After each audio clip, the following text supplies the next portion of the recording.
20వ అధ్యాయము 15వ వచనాన్ని అందరం కలిసి చదువుకుంటాం. చూడండి, బైబిల్లో కొత్త నిబంధన చివరి పుస్తకం ప్రకటన 20:15 చదవండి. ఎవరి పేరైనను జీవ గ్రంథమందు రాయబడినట్టు కనబడిన ఎడల వాడు అగ్నిగుండంలో పడవేయబడెను. మరోసారి చదువుదాము. ఎవరి పేరైనను జీవ గ్రంథమందు రాయబడినట్టు కనబడిన ఎడల వాడు అగ్నిగుండంలో పడవేయబడెను. కాబట్టి మనం గమనించామంటే ఎవరి పేరైతే జీవ గ్రంథంలో రాయబడుతుందో వారు అగ్నిగుండంలో పడవేయబడుతున్నారు. అగ్నిగుండం ఎట్లాంటిది? 21వ అధ్యాయం 8వ వచనం చూడండి. అగ్నిగుండం ఎట్లాంటిది? 21:8 పెరిగి వారును అవిశ్వాసులను, అదే ప్రకటన 21వ అధ్యాయం 8వ వచనం. పెరిగి వారును అవిశ్వాసులను, అసహ్యులను, నరహంతకులను, వ్యభిచారులను, మాంత్రికులను, విగ్రహారాధకులను, అబద్ధికులందరూ అగ్ని గంధకములతో మండుగుండములో పాల్గొందరు. ఇది రెండవ మరణం. అగ్నిగుండం అంటే అది ఎల్లప్పుడూ కూడా ఉండే అగ్నిగుండం, అదే రెండవ మరణం. కాబట్టి ఈ రాత్రి ప్రశ్న ఏంటంటే, నీ పేరు జీవ గ్రంథంలో రాయబడిందా? గత వారం మనం చూసాము, పోయిన వారము మరి స్వార్థకుడికి ఏం చూసాము, జీవ గ్రంథం నుండి పేరు ఎందుకు తుడిచివేయబడుతుందో మనము 5 సంగతులు చూసాం పోయిన వారం. జీవ గ్రంథంలో రాసిన తర్వాత పేరు ఎందుకు తుడిచివేయబడుతుందంటే, నిర్గమకాండం 32 వచ్చిన ప్రకారం పాపము చేసిన వారు పేరు తుడిచివేయబడింది, రాయబడింది, అయినప్పటికీ తుడిచివేయబడిందని చూసాము. రెండవదిగా యేసు శిష్యులు 70 మంది ప్రారంభంలో, కనుక చివరికి 12 మంది మిగిలారు. మిగతా 58 మంది పేరు తుడిచివేయబడ్డాయి. కారణం ఏంటంటే, మిగతా వాళ్ళు ఆహారం కోసం వెంబడించారు యేసువారు. కనుక ఆహారం కోసం వెంబడించే వారి పేర్లు తుడిచివేయబడినట్టుగా మనం చూసాము. మూడవది, మరి ఇస్కరియోతు యోధా పేరు కూడా 12 మంది అపోస్తలులు లెక్కించబడి పరలోకంలో రాయబడింది. చివరికి అతని పేరు తుడిచివేయబడి భూలోకంలోని అతని స్థానంలో మధ్య ఎన్నుకున్నారని చూశాం. కారణం ఏంటంటే, డబ్బు కోసం పోయిన ఇస్కరియోతు యోధా పేరు కూడా తుడిచివేయబడిందని చూశాం. నాలుగవది, దేవ ఇహలోకాన్ని స్నేహించి వాడు లోకంలోకి వెళ్ళిపోయాడు అని పౌలు చెప్పాడు. అంటే ఇహలోకాన్ని ప్రేమించాడు, లోకంలో పడి కలిసిపోయాడు దేవ, అతని పేరు కూడా పరలోకంలో లేదని చూశాం. చివరికి 5వది ఆఖరిది, ప్రకటన 3వ అధ్యాయం 5వ వచనంలో అపవిత్రపరచబడినటువంటి వాళ్ళు, అపవిత్రైనటువంటి వారి పేర్లు తుడిచేయబడుతున్నాయని మనం చూసాం. ఈ రాత్రి ప్రశ్న ఏంటంటే, అసలు ఎవరి పేరు రాయబడుతుంది? జీవ గ్రంథంలో ఎవరి పేరు రాయబడుతుందని చూడటానికి ఈ రాత్రి 7 సంగతులు మనం చూద్దాము. కనుక 7 లక్షణాలు ఉంటే తప్పనిసరిగా మన పేరు జీవ గ్రంథంలో ఉంటుంది. కనుక ఎవరి పేరైతే జీవ గ్రంథంలో రాయబడినట్టు కనబడలేదో మరి ఎక్కడున్నారంట చెప్పండి. ఎవరు చెప్పాలి? పేరు రాయబడిన జీవ గ్రంథంలో పేరు రాయబడి ఎక్కడున్నారంట? అగ్నిగుండంలో ఉన్నారు. అదే రెండవ మరణం, యుగాలు ఉండేటువంటిది అనమాట. మరి పేరు రాసిన వారు జీవ గ్రంథంలో పేరు రాసిన ఎక్కడ వెళ్తారు? 21వ అధ్యాయం 27వ వచనం. ఇదే ప్రకటన 21:27 చూడండి, చదవండి. 21వ అధ్యాయం 27వ వచనం. గొర్రె పిల్ల యొక్క జీవ గ్రంథమందు రాయబడిన వారి దానిలో పరలోకం. జీవ గ్రంథంలో ఎవరి పేరు రాయబడుతుందో వారు పరలోకంలో ఉంటారు, ఎవరి పేరు రాయబడలేదో వారు అగ్నిగుండంలో ఉంటారు. ఈ రాత్రి ప్రశ్న ఏంటంటే, అసలు నీ పేరు రాయబడిందా జీవ గ్రంథంలో? ఈ లోకంలో పేరు రాయకపోతే బాధపడతా ఉంటాం. ఏదైనా కొలుస్తున్నారనుకోండి, ఆ పేరు రాశారు దాంట్లో అంటారు, ఏదైనా గిఫ్ట్ కోసం, బహుమానాల కోసమే. గవర్నమెంట్ ఆధార్ కార్డు నువ్వు తీసుకోకపోతే, గవర్నమెంట్లో నీ పేరు లేకపోతే నీకు వచ్చే ఈగులుగా నీకు వచ్చేటువంటి బహుమానాలు ఏమైతే గవర్నమెంట్ ద్వారా సబ్సిడీ అని వస్తలేవో అవన్నీ పొందాలంటే దాంట్లో రికార్డులు మన పేరు నమోదై ఉండాలి. కనుక ఏమైతే ఇస్తున్నారో రేషన్ కానీ ఇలా ఏమన్నా చూసినప్పుడు దాంట్లో ఎవరి పేరు రికార్డులు ఉంటుందో నమోదై ఉంటుందో వాళ్ళే పొందుతారు. కానీ ఈ లోకంలో దాంట్లో మా పేరు ఉండాలి, ఆధార్ కార్డులో మా పేరు ఉండాలి. కనుక ఇలాగా ఎన్నో ప్రయత్నాలు పడుతుంది, తిప్పలు పడుతూ ఉంటాం. అయితే ప్రశ్న ఏంటంటే, రాత్రి ఇవన్నీ తాత్కాలికమైన టెంపరీ. అయితే యుగయుగాలు ఉండే పరలోక రాజ్యానికి వెళ్ళాలంటే మన పేర్లు జీవ గ్రంథంలో రాయబడాలి. మరి ఎవరి పేరు రాయబడుతుంది? త్వరగా చూద్దాము. చూడండి, ఒక 7 సంగతులు చూద్దాం. మొదటిది ప్రకటన గ్రంథము 7వ అధ్యాయం. ప్రకటన 7వ అధ్యాయము 14వ వచనం. ప్రకటన గ్రంథము 7వ అధ్యాయము 14వ వచనం చదువుకుంటాం. ఇది మొదటి సంగతి. ఎవరి పేరు జీవ గ్రంథంలో రాయబడుతుందో చూద్దాము. ప్రకటన గ్రంథము 7వ అధ్యాయము 14వ వచనం అందరికి కలిసి చదవండి. అందుకు నేను, అయ్యా నీకే తెలియనక అతడు ఇలాగ నాతో చెప్పాను, వీరు మహాశ్రమం వచ్చిన వారు గొర్రె పిల్ల రక్తంలో తమ వస్త్రములను ఉదుపుకొని వాటిని తెలుపు చేసుకునేది. గమనించమంటే కొంతమంది అంట గొర్రె పిల్ల రక్తంలో తమ వస్త్రాలను ఉదుపుకొని అది మురికైన వాటిని కడుక్కున్నారు, తెలుపు చేసుకున్నారు. తెలుపు చేసుకుంటే ఎట్లా ఉన్నాయి వస్త్రాలు? 3వ అధ్యాయము 5వ వచనం. తెల్లని వస్త్రాలు అయిపోయింది. ప్రకటన గ్రంథం 3వ అధ్యాయము 5వ వచనం. ప్రకటన 3వ అధ్యాయము 5వ వచనం. ప్రకటన 3:5 చదవండి. జయించేవాడు అలాగా తెల్లని వస్త్రములు ధరించుకొనును, జీవ గ్రంథములో నుండి అతని ఎంత మాత్రమును తుడుపు పెట్టక నా తండ్రి ఎదుటను ఆయన దోతల ఎదుటను అతని పేరు ఒప్పుకుంటుంది. ఇప్పుడు గొర్రెపిల్ల రక్తంలో కడుక్కున్న వారి వస్త్రాలు ఎట్లయిపోయినాయంటే అవి తెల్లగా అయిపోయాయి. అంటే అదే వాళ్ళ పేర్లు రాయబట్టాయి జీవగ్రంథం. కాబట్టి మహాశ్రమల నుండి వచ్చినటువంటి వారు గొర్రెపిల్ల రక్తము తమ వస్త్రాలు ఉదుపుకొని వాటిని తెలుగు చేసుకున్నారు. అందుకే అది సాక్షి సంఘంలో చెప్తా దేవుడు అంటాడు. ఆ సంఘంలో కొంతమంది జయించేవారు తెల్లని వస్త్రాలు. ఈ తెల్లని వస్త్రాలు ఎట్లా వచ్చాయంటే తెల్లని వస్త్రాలు రావడానికి గొర్రెపిల్ల రక్తంలో వారి యొక్క వస్త్రములను కడుక్కున్నారు. ఎవరి గొర్రెపిల్ల? యోహాను సువార్త 1వ అధ్యాయం 29వ వచనంలో యోహాను చెప్పాడు కదా. యోహాను సువార్త 1వ అధ్యాయం 29వ వచనంలో, ఇదిగో లోక పాపమును మోసుకొని పోవు దేవుని గొర్రెపిల్ల. ఎవరంటే ఆయన ఒకరి దేశం వారు పోతా ఉంటే యేసు వారికి చూపించి యోహాను, ఇదిగో లోక పాపమును మోసుకొని దేవుని గొర్రెపిల్ల అని యేసు ప్రభువు చెప్పాడు. ఇక్కడ గొర్రెపిల్ల ఎవరో కాదు, ఎవరంట? యేసు ప్రభు వారి. ఈ రాత్రి ప్రశ్న ఏంటంటే యేసు ప్రభు వారి రక్తములో ఎవరి పాపాలైతే పడుకున్నారో ఒప్పుకున్నారో వాళ్ళ పేర్లు జీవ గ్రంథంలో రాయబడుతున్నాయి. అందుకే మరి 1వ యోహాను పత్రిక 1వ అధ్యాయం 7 రాయబడింది.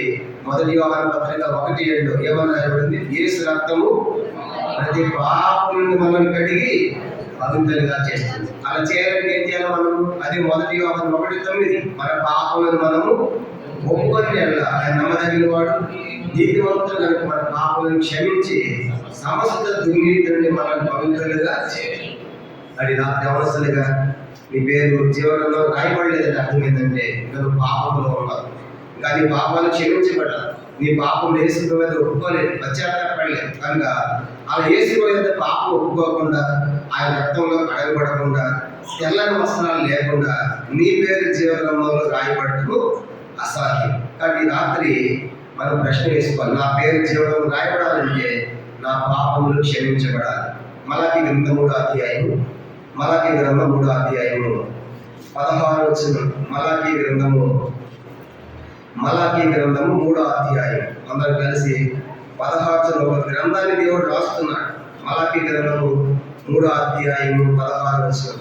పాత నిబంధన చివరి పుస్తకం మలాకి 3:16, పేజీ నంబర్ 787. అప్పుడు యెహోవా యొక్క భయభక్తులు గలవారు ఒకరితో మాట్లాడుకుంటుండగా యెహోవా చెవికి ఆలకించాడు. మరి యెహోవా భయభక్తులు కలిగి ఆయన నామమును స్మరించుచు ఉండు వారికి జ్ఞాపకార్థంగా ఒక గ్రంథము ఆయన సముఖమునందు రాయబడింది. కాబట్టి ఎవరైతే పాపాలు క్షమించబడి ఒప్పుకొని పడుకుంటున్నారో ఆ భయభక్తులు ఒకరొకరు మాట్లాడుకుంటుండగా ఆయన స్మరిస్తూ ఉండగా శుద్ధిస్తూ ఉంటుండగా ఆయన జ్ఞాపకం చేసుకునే వారి పేర్లు అక్కడ ఒక గ్రంథము ఆయన సముఖంలో రాయబడుతున్నారు.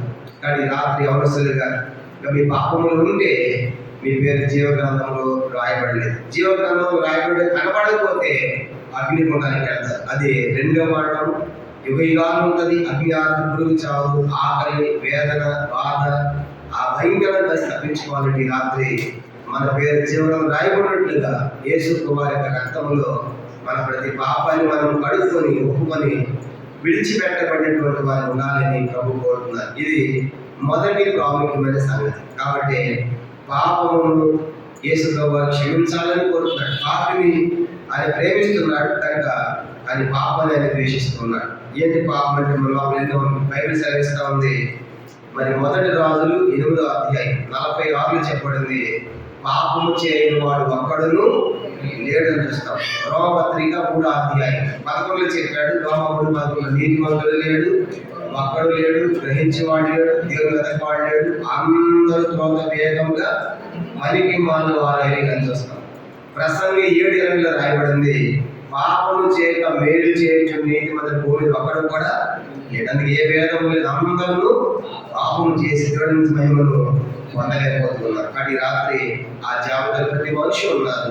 అయితే వాళ్ళు ఎవరైతే చేసిన పాపని అనుకుంటారో ప్రభు వాళ్ళ పాపాన్ని క్షమించడానికి సిద్ధమైన మనసు కలిగినాడు.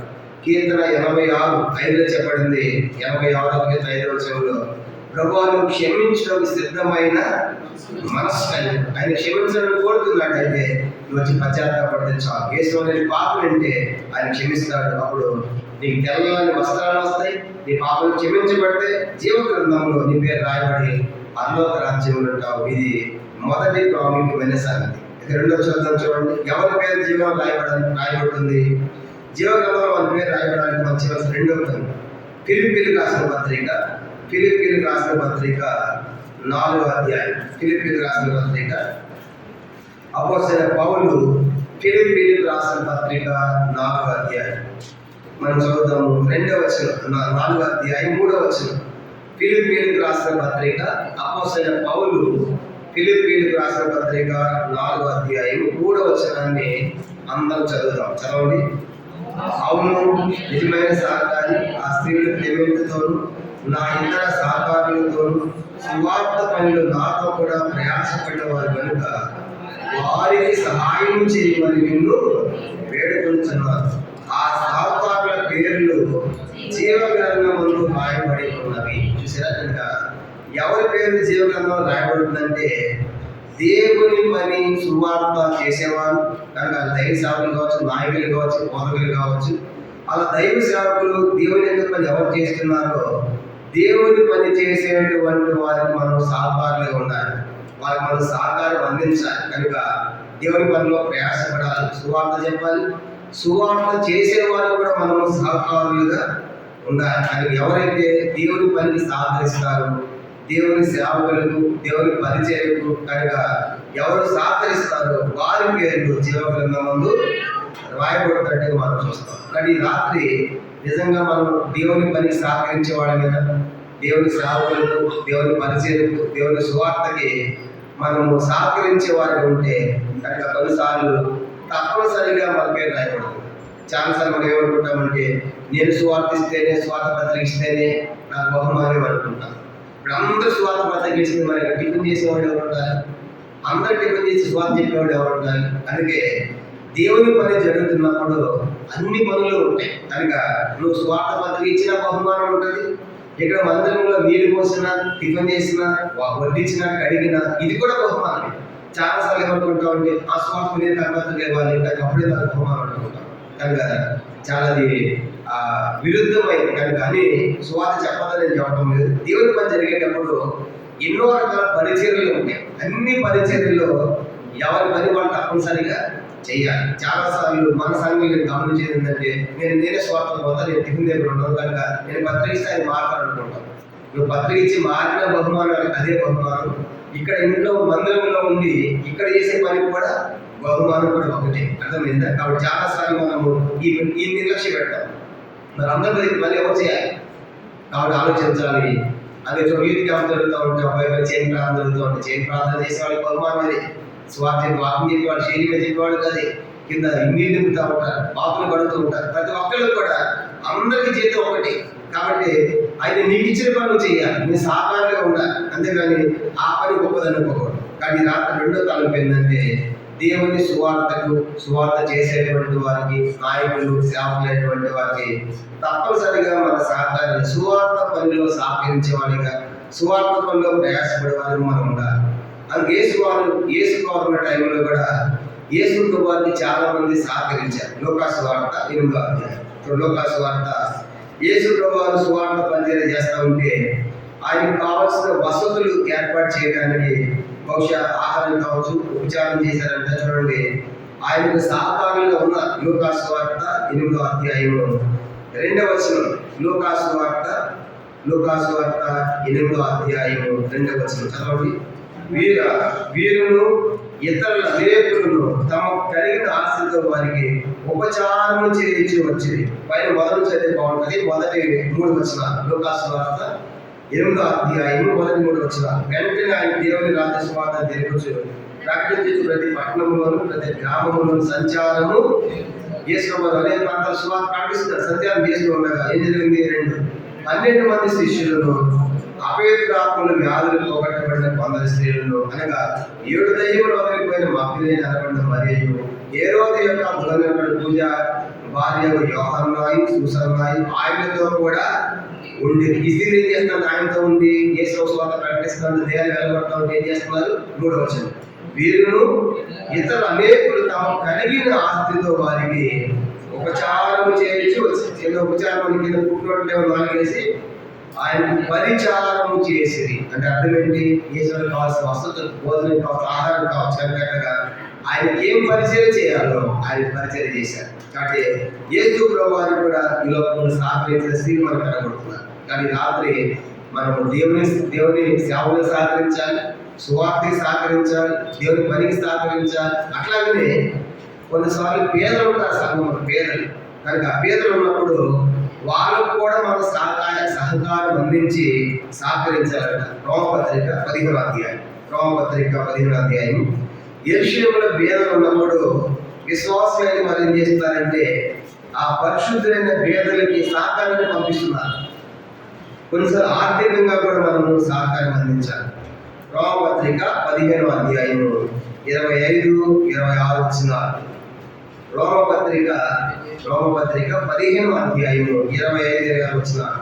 అయితే ఇప్పుడు పరిశుద్ధుల కొరకు పరిచర్య చేయొచ్చు యెరూషలేమునకు వెళ్ళుచున్నాను. అనగా యెరూషలేములో ఉన్న పరిశుద్ధుల్లో పేదలైన వారి నిమిత్తము మాస్తోని వారు అకయ వారు కొంత సొమ్ము చందావేయ ఇష్టపడి. యెరూషలేములో మంది పేదలు ఉంటే, పేదలైన విశ్వాసులు ఉంటే, పరిశుద్ధులు ఉంటే ఆ పేదలైన వారికి మాస్తోని ప్రాంతం వారు అకయ ప్రాంతం వారు ఏం చేశారంటే కొంత సందా పంపిస్తున్నారు, మాటలు పంపిస్తున్నారు. అంటే కొన్నిసార్లు మనము దేవుని పనుల పేదలైన వారికి కూడా మన సహకారం అందించి వారికి పోతనివ్వాలి. కాబట్టి అట్లాంటి వారి పేరు జీవగ్రంథంలో రాయబడింది. నాకు రెండోది ఏంటంటే ప్రభు పని కొరకు సహకరించి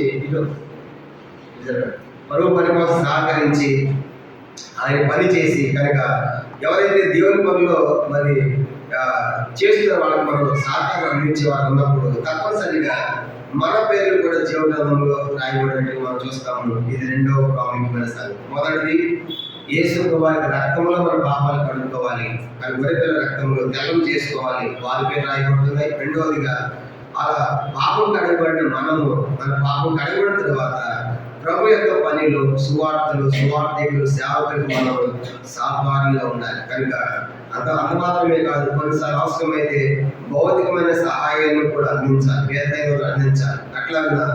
అట్లాంటి వారి పేర్లు జీవగ్రంథంలో రాయబడతాయి. ఇది రెండవ ప్రాముఖ్యమైన సంగతి.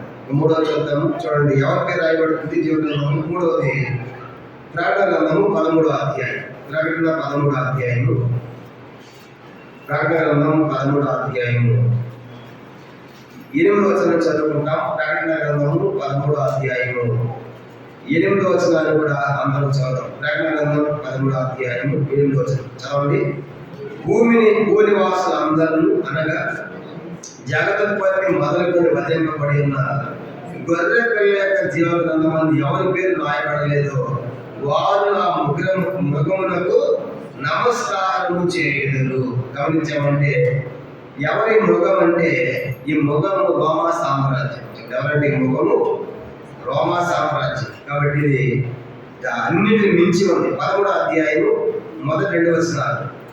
ప్రకటన గ్రంథం 13వ అధ్యాయం మొదటి 2 వచనాలు. 10 కొమ్ములను 7 తలలు గల ఒక ఘోర మృగము సముద్రం నుండి పైకి వచ్చుట సూచితిని. దాని కొమ్ముల మీద 10 కిరీటములను, దాని తలల మీద దేవదోషకరని పేర్లు ఉన్నాయి. నేను చూసిన ఆ మృగము చిరుత పులిని పోలి ఉంటాను. దాని పాదములు ఎలుగు వంటి పాదములు వంటి, దాని నోరు సింహపు నోరు వంటివి. దానికి ఆ ఘటసర్పము తన బలమును, తన సింహాసనమును, గొప్ప అధికారమును ఇచ్చింది.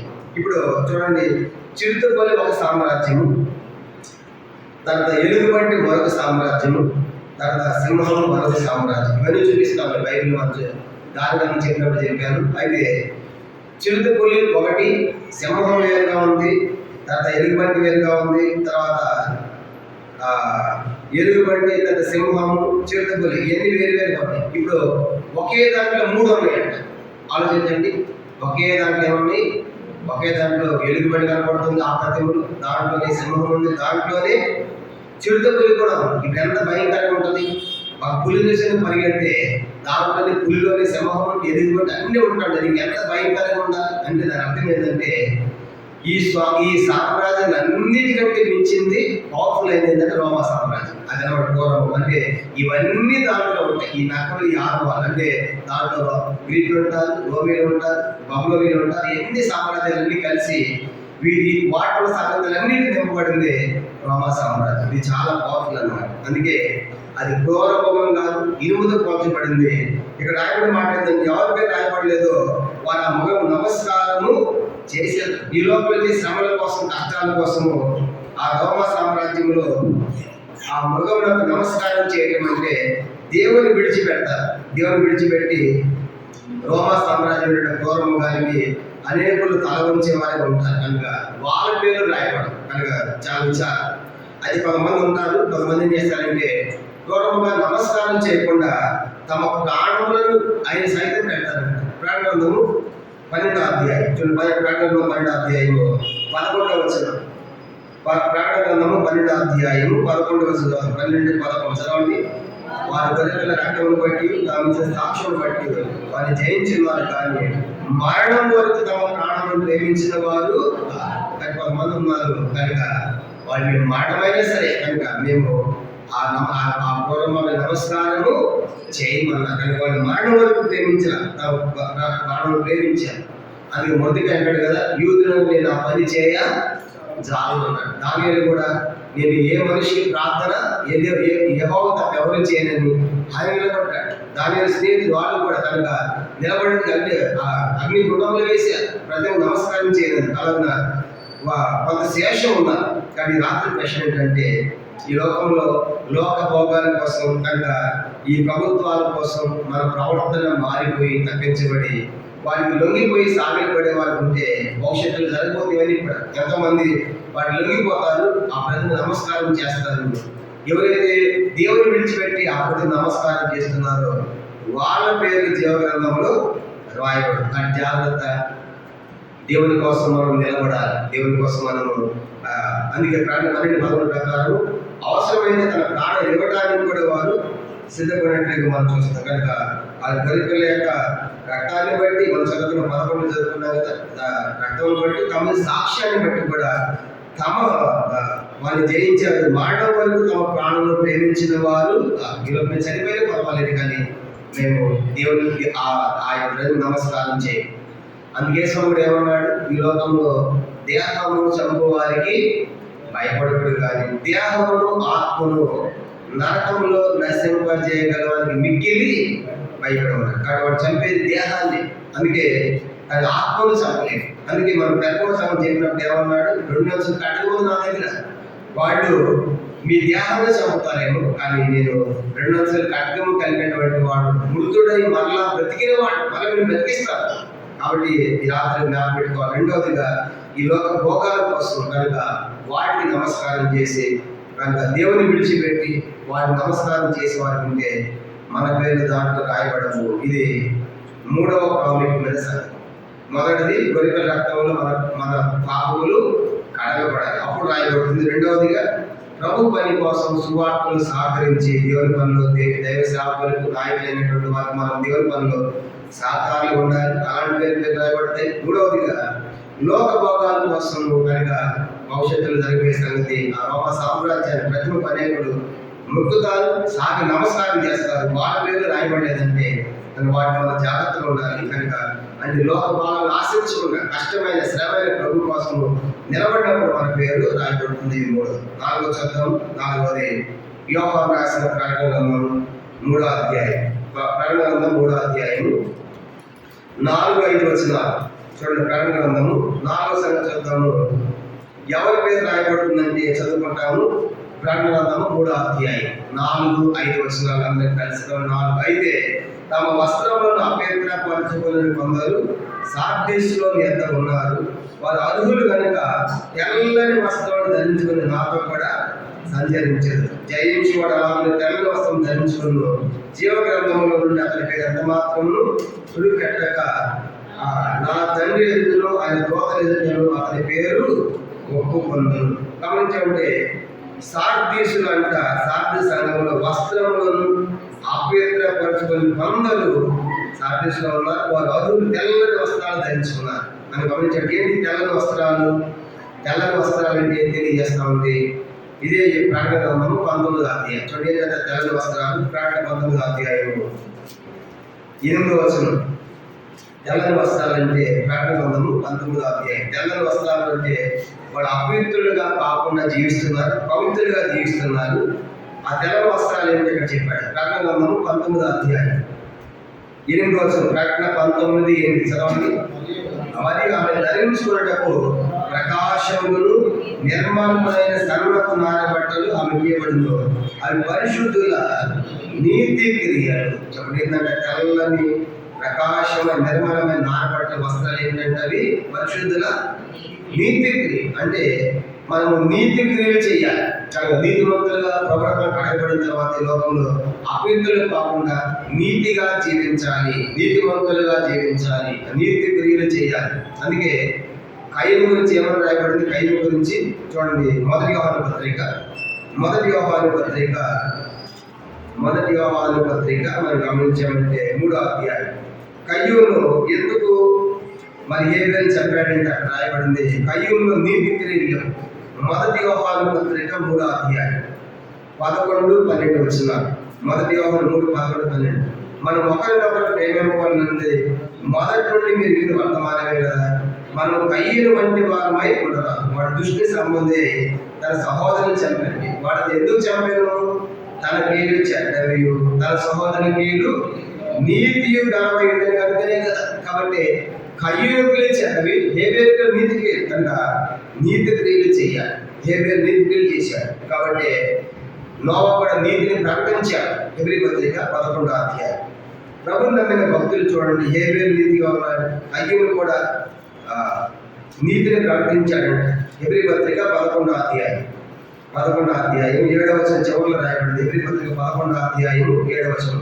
విశ్వాసం బట్టి 6-10 వరకు చూడండి సంగతుల గురించి దేవుని చేత హెచ్చరింపబడి భయభక్తులు గలవాడి తన ఇంటి వారి రక్షణ వరకు ఒక గోడను సిద్ధం చేసి అందువలన అతను లోకం మీద న్యాయస్థాపన చేసి విశ్వాసం బట్టి నీతికి వారసుడాయి అని హానోకు కూడా నీతిని ప్రకటించాడు.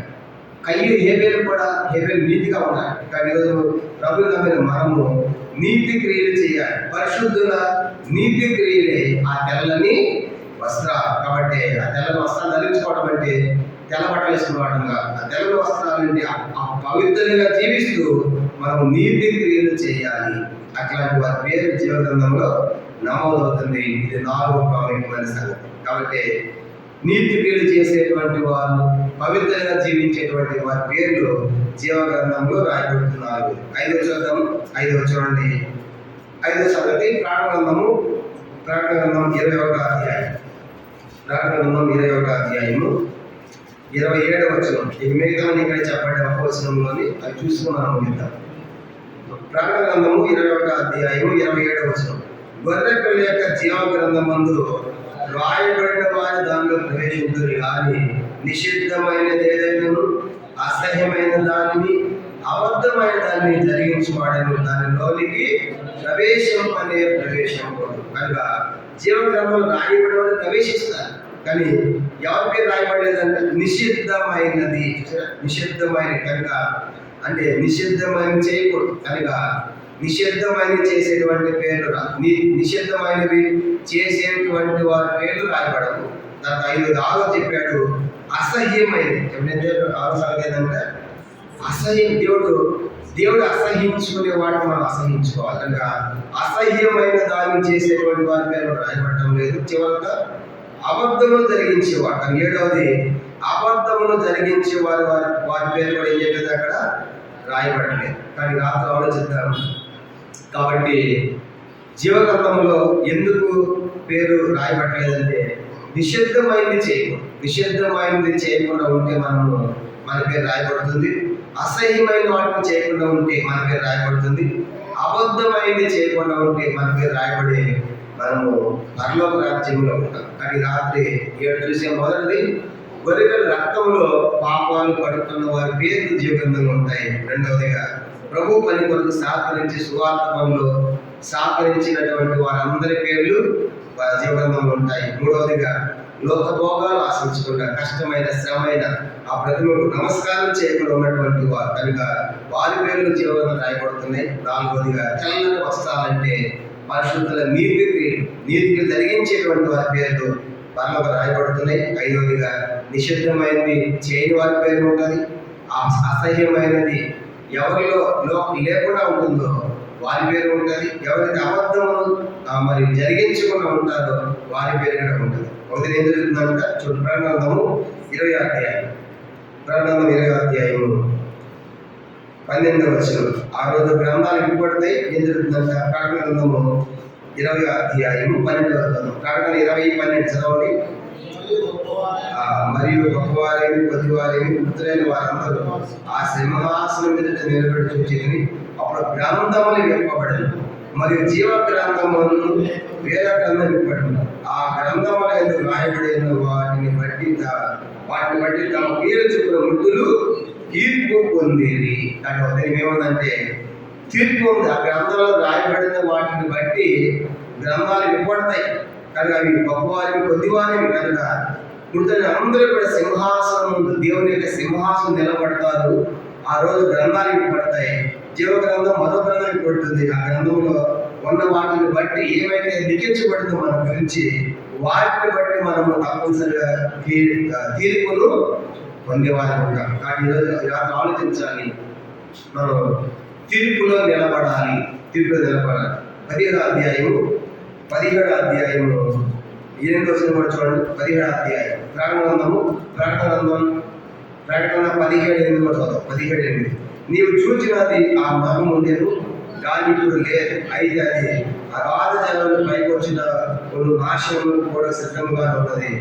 భూనివాసంలో జగతిపతి మొదలుకొని జీవ గ్రంథంలో ఎవరి పేరు రాయబడలేదో వారు ఆ మృగం ఉండేది కానీ ఇప్పుడు లేదు. అయితే ముందుకు వచ్చిన సంగతి తెలుసుకొని ఆశ్చర్యపడదు. కాబట్టి జీవ గ్రంథంలో పేరు లేకపోతే మనము తీర్పులో ఉంటాం. జాగ్రత్త. కాబట్టి తీర్పు, అందుకే మన తీర్పు తప్పించుకోవాలంటే ఏం చేయాలి? తీర్పు తప్పించుకోవాలంటే యోహాను సువార్త 8వ అధ్యాయం. ఎవరు తీర్పు లేదంట, ఆ తీర్పును తప్పించుకోవాలంటే మనం చేయవలసిన పని యేసు ప్రభునందు విశ్వాసం ఉంచడం. యోహాను సువార్త 8వ అధ్యాయం, క్షమించండి 3వ అధ్యాయము. యోహాను సువార్త 3వ అధ్యాయము చూడండి 18వ వచనం. యోహాను సువార్త 3వ అధ్యాయం. ఎవరికి తీర్పు లేదంటే యోహాను సువార్త 3:18 ఆయన యందు విశ్వాసం ఉంచు వారికి తీర్పు తీర్చబడదు. విశ్వసింపని వాడు దేవుని కుమారుని నామమునందు విశ్వాసం ఉంచలేదు కనుక వారికి ఎంతగా మునిపే తీర్పు తీర్చాలి. ఆ దేశంలో విశ్వాసం ఉంచితే యేసుని పాపిని అని ఒప్పుకుంటే ఈ రాత్రి ప్రభు ఏం చేస్తాడు? ఆయన మన తీర్పు లేకుండా చేస్తాడు, తీర్పు నుండి తప్పిస్తాడు. కానీ రాత్రి ఒక దినం మనం తీర్పులో నిలబడాలి. గ్రంథాలు ఇవ్వబడినప్పుడు మన పేరు లేకపోతే దాంట్లో మన రాయబడి మన గురించి ఏమైతే రాయబడుతుందో దాన్ని బట్టి మనం తీర్పు పొందేవాడు ఉంటాం. కానీ రాత్రి తప్పించుకోవాలంటే నా పేరు జీవ గ్రంథంలో నమోదు కావాలి. అందుకే మరి మన పాపం క్షమించబడిందా? కానీ ప్రభు యొక్క గొర్రెపిల్ల రక్తంలో మన పాపాలు కడుక్కున్నాము, యేసు యొక్క కడుక్కున్నాము, మనము పరిశీలన చేసుకుందాం. రెండవదిగా ప్రభు పనిలో సహకరించే వాళ్ళ మీద మనం ప్రయాసపడే వాళ్ళ మీద దేవుని పని అంటే, దేవుని సేవ అంటే, దేవుని మందిరం అంటే ఆశ, ఆసక్తి, సహకారం మనకుందా ఆలోచిద్దాం. మూడవదిగా లోక భోగాలు వాటి కోసం భయపడి కనుక ప్రతి నమస్కారం చేయడం నిలబడిన వాళ్ళు కనుక ఆ కష్టమైన శ్రమైన అవసరమైతే మన ప్రాణాలను ప్రేమించకుండా దేవుని కోసం మనం నిలబడాలి. అలాగే తెల్లని వస్త్రాలంటే పరిశుద్ధుగా నీతిని జరిగించే వారు ఉండాలి. మన లోపల నిషిద్ధమైనది లేకుండా, అసాధ్యమైనది లేకుండా, అబద్ధమైనది లేకుండా జీవిస్తే ఈ రాత్రి నేడే మన పేరు జీవ గ్రంథంలో రాయబడుతుంది. అలాగే మనకు సహాయం చేయాలి. మోకరించండి. ప్రార్థన చేసుకుంటాం. ఈ వాక్య వెలుగులో అందరు కళ్ళు మూసుకోవాలి. అందరూ మోకరించండి. ఈ వాక్య వెలుగులో దేవుడు తన వాక్యాన్ని మనం దర్శించుకుంటుండగా యవన కాలంలో నీ పేరు అన్ని రికార్డులు నమోదైన భూలోకం, కానీ పరలోకంలో రాయబడలేదు. కారణం ఏంటంటే పరలోకంలో రాయబడాలి అంటే నువ్వు ఒప్పుకోవాలి. యేసు వారి రక్తంలో కడుక్కోవాలి. ఒప్పుకుంటే తప్ప, పాపము క్షమించబడితే తప్ప నీ పేరు అక్కడ నమోదు కాదు. కానీ ఎవరికి పాపం క్షమించబడకపోతే, యేసు ప్రభువుని హృదయంలో సేకరించకపోతే, రక్షకుడు అంగీకరించకపోతే, రక్షణ పరంగా తీర్మానం చేసుకోకపోతే ఇంత వాక్యం ఒకరోజు అగ్నిగుండంలో ఉంటాం. అది రెండవ పాట యుగాలు కాలుతుంది. కనుక ఎవరి పేరు జీవగ్రంథంలో రాయబడినట్టు కనబడలేదు, వాడు అగ్ని గంధకంతో మండు గుండంలో పాలు పొందుతాడు. అది రెండవ పాట యుగాలు ఉండేది. కాబట్టి రాయబడిన వారి పేరు వాడు పరలోక రాజ్యంలో ప్రవేశించారు. కాబట్టి ఈ రాత్రి నీ పేరు రాయబడిందా, రాయబడలేదా నీకే తెలుసు. నువ్వు పాపంలో ఉంటే దేవుడి రాత్రి క్షమించాలని కోరుతుంటానుగా. యేసు ప్రభు నేను పాపిని అని యేసు ప్రభుని విశ్వాసం ఉంచామంటే నీ పేరు రాయబడుతుంది. తీర్పును తప్పించుకుంటావు. పరలోక రాజ్యంలో ప్రభుతో సదాకాలం ఉంటావు. అది బంగారు మరి రోడ్డు కలిగిన పట్టణం. దేవుడి వెలుగుతూ ఉంటాడు. అక్కడ సముద్రం లేదు, దేవాలయం లేదు, దుఃఖం, బాధ, వేదన, ఆకలి అందరి లేని స్థలం. అది యుగాలు సంతోషం. దాని పేరు ఉంది నిత్య నరకం, అగ్ని ఆటం, పురుగు చావదు. అది అగ్నిగుండం. తప్పించుకోవాలని రాత్రి యేసు ప్రభువుని పాపం ఒప్పుకోవాలని ప్రేమతో మనం చేస్తున్నాం. ప్రార్థన.